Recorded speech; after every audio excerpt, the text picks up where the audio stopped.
Bienvenue tout le monde sur la chaîne Question de Perspective et aujourd'hui sur mon analyse du jeu Tale of Vesperia. Comme d'habitude, je vais vous faire un petit aperçu du jeu. C'est un JRPG de style animé, donc si vous avez déjà joué à des jeux de ce genre-là, vous savez exactement de quoi je parle. Et si jamais vous avez jamais rencontré ce genre de jeu, mais c'est tout simplement un jeu qui se retrouve à être un entre-deux entre regarder un animé et jouer à un jeu RPG. Ce que je veux dire par là, c'est qu'on se retrouve dans un jeu dans lequel il y a beaucoup plus de cinématiques et de moments dans lesquels on n'a pas agency, donc le contrôle de notre personnage. On se retrouve plutôt à le regarder faire des choses lors de cinématiques. Entre autres, je pense dans mon playthrough d'une heure, je me suis retrouvé à contrôler mon personnage uniquement 15 minutes. Bon, c'est sûr que c'était l'introduction du jeu et que dans tous les JRPG, malheureusement, on se retrouve souvent à avoir des tutoriels qui durent presque 2 heures dans lesquels on regarde 1 heure et demie de cinématique. Parce que comment commencer un jeu pour les Japonais, c'est avec un film, hein? Donc, évidemment, je vais essayer de le catégoriser dans cette catégorie quand je vais lui donner une note, mais sur ça, on va se lancer sur les images. Avant de commencer à regarder les images, j'avais tout simplement oublié de vous dire le prix, j'aime bien le mentionner, mais le jeu, la Definitive Edition, est à 65$ en ce moment. C'est important de savoir que le jeu date de 2008 dans les versions PlayStation 3 ou encore Xbox 360 quand il était sorti, mais en ce moment, il est ressorti en 2019, un peu plus polish, en Definitive Edition, disponible sur PC. Je ne l'ai pas payé 65$, je l'ai eu sur Humble Bundle à 12,99$. Je vous conseille amplement d'attendre ce genre de rabais pour les JRPG, à part si vous êtes des grands fans de JRPG, je trouve toujours que 80$ ou proche de 80$ pour ces jeux-là, c'est complètement abusé. Je vous demande d'attendre qu'ils soient en rabais, s'il vous plaît, ces jeux-là tombent en rabais à 50% presque tout le temps, parce que c'est des vieux jeux. La Definitive Edition est sortie en 2019, puis il y a seulement 3000 personnes qui l'ont review sur Steam. Ça vous donne l'idée qu'il n'est pas très acheté. Donc, ça vient avec des rabais. Si le jeu vous intéresse avec les images, attendez le rabais. On commence le jeu, on peut choisir 2 langues, anglais ou japonais. Si vous voulez jouer avec des meilleurs voice acts, prenez japonais. Si vous voulez pas avoir à lire des sous-titres, ben jouez en anglais. Tout simplement, c'est tout le temps de même. Dans les jeux JRPG, souvent les traductions anglophones sont assez médiocres. Ben c'est le cas dans celui-là. Il est pas tellement mauvais que ça vous cringe, vous avez mal aux oreilles, puis vous êtes comme « Oh mon Dieu, c'est terrible! » Mais c'est pas non plus bon. Par la suite, vous décidez votre message speed, fait que si vous voulez que les textes passent un peu plus rapidement, cliquez sur Fast. Après ça, vous avez les Battle Difficulty, vous avez 3 modes de jeu, donc facile, normal ou difficile. Et le reste, des settings normal, pas très important pour le jeu. Donc, comme je vous disais, c'est pas... Le voice act est pas dégueulasse, c'est pas non plus le meilleur du monde. L'histoire, c'est une histoire classique, hein?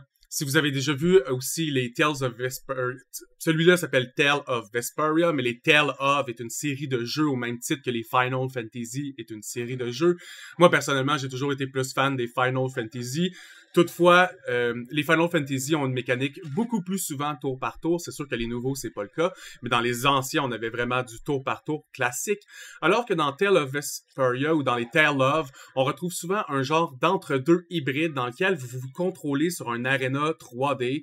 Vous pouvez un peu bloquer les skills ennemis ou essayer de les esquiver, mais ça reste un peu un feeling de tour par tour parce que vous avez des cooldowns qui donnent un peu l'impression de devoir attendre son tour avant de faire l'action. C'est pas vraiment un jeu d'action comme à la Elden Ring. Vous pouvez vraiment faire vos combos comme vous voulez, parry au bon moment, devoir apprendre à rouler. Il y a rien de ça dans ce jeu-là. Là. C'est vraiment un jeu d'action très simple.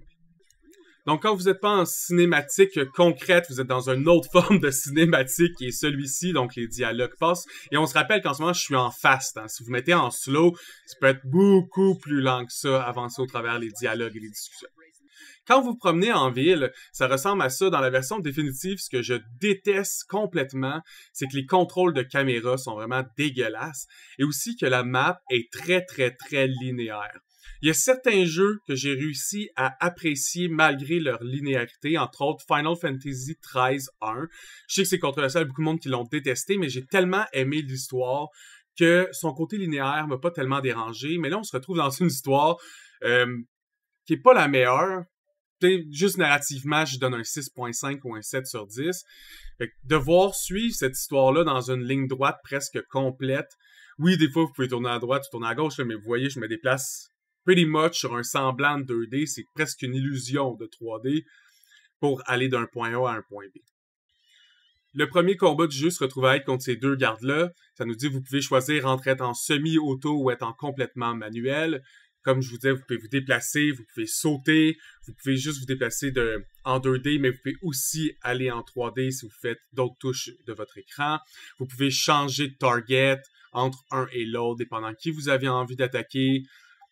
Tu peux attaquer en bougeant. Certaines de tes habilités vont même s'activer avec les flèches. Donc, exemple, tu fais ton bouton d'attaque spéciale, mais avec le bouton pour avancer ou le bouton par en haut, ça va être deux skills différents, dépendant de qu'est-ce que vous avez set. Donc, l'aspect RPG se retrouve vraiment là-dedans. Donc, quand vous faites attaquer, vous voyez vos points de vie descendre. Les TP, c'est pour utiliser vos habilités spéciales. Et c'est ça, les combats ressemblent à ça. Vous voyez les habiletés utilisées par les ennemis. Si vous apprenez à peu près quand ils swing ou c'est quoi leur pattern d'attaque, ben vous pouvez bloquer au bon moment, puis donc vous mangez moins de dégâts lorsque les attaques ont lieu contre vous. Donc, voici un petit 15 secondes dans lequel je vous ai montré le combat. Il n'y a pas grand-chose qui va changer au travers le jeu. Si vous appréciez ce genre de combat-là, un peu plus simple, un peu plus relax, vous allez apprécier le jeu, c'est sûr. Si vous aimez les choses plus complexes, au Dark Souls, Elden Ring et compagnie, le jeu va être beaucoup trop simpliste et beaucoup trop linéaire pour vous, j'ai l'impression. Quand vous vous déplacez sur la map, vous voyez les ennemis que vous pourriez attaquer. Donc, si on voit que comme l'ennemi m'a aperçu, il y a eu un point d'exclamation, il essaie de me pourchasser, mais s'il ne m'atteint pas ou si je fonce pas dedans, il n'y aura pas de combat, on va juste passer à d'autres choses. T'sais, je pourrais continuer, tourner à gauche, puis je m'en vais dans l'autre bout de la map. De temps en temps, vous allez aussi trouver des coffres, c'est un classique JRPG ou même RPG en général. Là. Si vous faites attention à la map et vous regardez dans tous les recoins, vous allez trouver des coffres. Aussi, comme dans deux jeux qui datent de ces années-là, c'est important de savoir que vous pouvez pas save n'importe quand. Vous devez trouver les endroits nécessaires pour. Et aussi que si vous mourrez, vous allez retourner jusqu'à un save. Donc ça, c'est le premier boss du tutoriel. Et comme tous les combats avant avaient vraiment été trop faciles, celui-là a gagné contre moi. Un des aspects du jeu aussi, c'est qu'on voit pas les points de vie des ennemis. Donc, je savais pas si j'étais proche ou loin de le vaincre du tout. Hein? Si vous aimez ce genre de choses à la Monster Hunter, c'est peut-être un point positif pour vous. Moi, personnellement, j'adore voir les points de vie de la personne contre qui je me bats. Je sais que c'est peut-être juste moi, mais c'est mon habitude de genre MMORPG ou MOBA. Je suis habitué de juste voir ces informations-là puis que ça soit pas quelque chose qui m'est caché. Donc, quand vous mourrez, vous loadez et vous retournez à votre dernier save. Fait que si vous êtes chanceux, vous avez savé il y a pas trop longtemps au point de save qui est le livre ici, mais ça se peut que vous soyez très très loin. Lorsque vous êtes en train de vous battre, vous pouvez ouvrir ce menu. Ce menu vous permet certaines petites choses, entre autres changer votre équipement, regarder votre statut, mais surtout utiliser les items parce que c'est important de les utiliser. Entre autres, cette affaire-là, j'ai réalisé que si j'utilisais pas de potions, il me cassait la gueule, tout simplement. Fait qu'il fallait que j'utilise des potions, mais j'ai plein de potions, fait que c'était pas un problème. Donc, certains de ces puzzles impliquent d'utiliser ce menu. C'est-tu un plus, c'est-tu un moins? J'ai pas eu vraiment d'idée, tant qu'à moi, ça ressemble au menu classique qu'on a dans un tour par tour, mais dans le format hybride, donc vous pouvez bouger à tout moment, activer ce menu tour par tour et avoir accès aux items que vous voulez ou à la stratégie que vous voulez.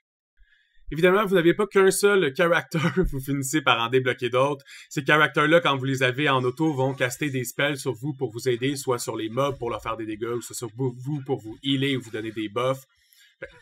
Ça devient plus facile, évidemment, quand vous avez un full party. Une des options du jeu, c'est de changer les stratégies. Entre autres, vous pouvez vous en set up 4 que vous pouvez activer n'importe quand lors d'un combat. Et ça va faire un ordre de contrôle à tous les NPC qui sont des AI autour de vous. Donc, vous pourriez dire full charge, tout le monde faites vos attaques sur le mob que je suis en train d'attaquer. Defend, faites toutes les choses que vous pouvez pour essayer de survivre. Leave it to me, je vais m'occuper de cette target, occupe-toi du reste. Et ainsi de suite, vous avez plusieurs commandes que vous pouvez faire et changer pour les mettre dans vos stratégies. Et la dernière partie, c'est la section des skills. Vous pouvez équiper en tout temps jusqu'à 4 skills. Au début, vous n'en avez qu'un. J'ai joué 1 heure, j'en avais encore qu'un à vous montrer. Ah non, c'est pas vrai. Dans les dernières minutes, j'ai débloqué le deuxième, qui est une série de coups de poing contre une single target. Donc, j'ai fini avec 2 skills.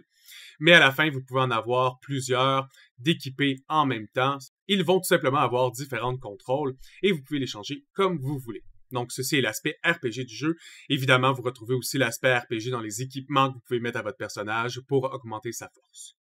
Donc, Tales of Vesperia Definitive Edition, Je pense que je vais y donner un 7 ou même peut-être 6.5. Je pense que je vais y aller pour 7.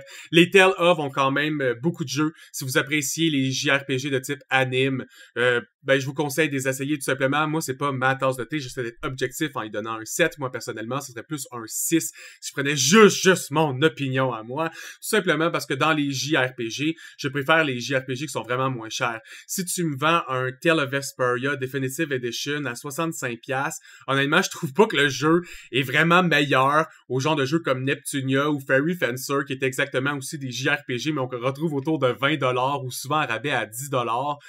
Ben, si tu me vends un jeu qui a pratiquement les mêmes mécaniques, mais qui a une différence de prix de 50$, c'est sûr que je vais prendre le cheap, ok? Je suis comme ça dans la vie. Je préfère payer le moins possible pour mon jeu s'il est pas godlike, là. C'est sûr que si le jeu, c'est un AAA, il est fou, puis que je vais y jouer des centaines d'heures, ça me dérange pas de payer plein prix, mais c'est pas le cas pour les jeux de Tale of pour moi. Par contre, si vous avez envie de vous lancer dans une série de jeux dans lequel il y en a vraiment beaucoup, vous allez pouvoir explorer un univers qui est quand même assez complet, puis qui a un lore qui est assez intéressant à explorer, puis que vous avez fini, mettons, les Final Fantasy déjà dans votre vie, ou d'autres séries de JRPG, mais que vous n'avez pas encore essayé les Tale of, ben essayez-les, hein, ils ont une mécanique hybride assez particulière, c'est pas tout à fait du tour par tour. Pour moi, je préfère vraiment quand si c'est pour être un RPG de tour par tour, j'aime ça quand c'est réellement un RPG de tour par tour à la Octopath Traveler, mettons plus récemment, ou si c'est pour être un jeu d'action, je préfère que ce soit complètement un jeu d'action, comme les jeux à la Elden Ring ou Jedi Survivor. Fait que ce jeu-là, qui est un entre-deux, vient pas toucher toutes les cordes que moi j'ai besoin pour apprécier un jeu, mais pour être exactement ce que vous avez besoin pour avoir un bon moment. Fait qu'au plaisir de se voir sur une autre analyse, tout le monde. À plus!